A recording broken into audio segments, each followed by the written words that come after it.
Hi friends, కే Nandini YouTube channel. ఇవాళ మనము ముద్దపప్పు ఎట్లా చేసుకోవాలో చూద్దాం ఫ్రెండ్స్.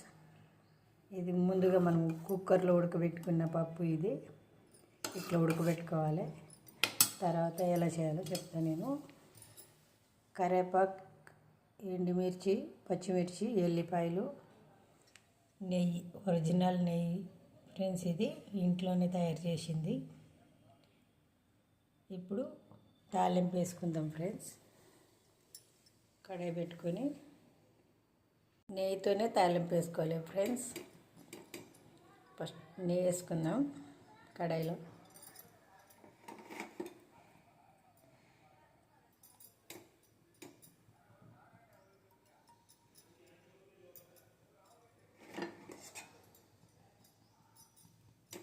ఆయిల్ లేదు ఫ్రెండ్స్, మొత్తం నెయ్యే. నెయ్యి వేడెక్కినాక కొద్దిగా మినప్పప్పు, కొద్దిగా శనగపప్పు, ఆవాలు, జీలకర్ర,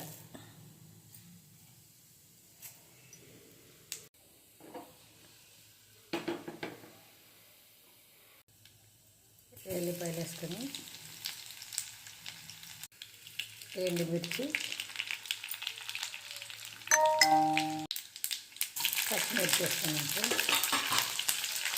కరివేపాకు వేసుకున్నాం, ఇలానే పసుపు వేసుకున్నాం కొద్దిగా.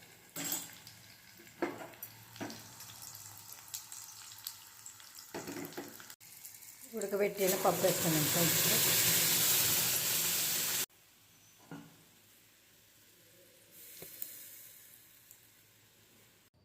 ఇందులోనే కొద్దిగా సాల్ట్ వేసుకొని కలుపుకుందాం ఫ్రెండ్స్. ఎంతో రుచిగా ఉన్న ముద్దపప్పు రెడీ ఫ్రెండ్స్. ఇలా ఒకసారి మీరు కానీ తయారు చేయండి.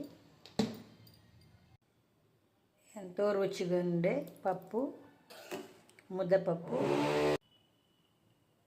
చూసారా ఫ్రెండ్స్? ఇలా మనం చేసుకున్న తర్వాత అన్నంలో వేసుకొని తినండి, చాలా బాగుంటుంది. ఓకేనా ఫ్రెండ్స్? మీరు కానీ ట్రై చేయండి ఒకసారి. నెయ్యితోటే తాలింపు వేసుకోండి. ముద్దపప్పు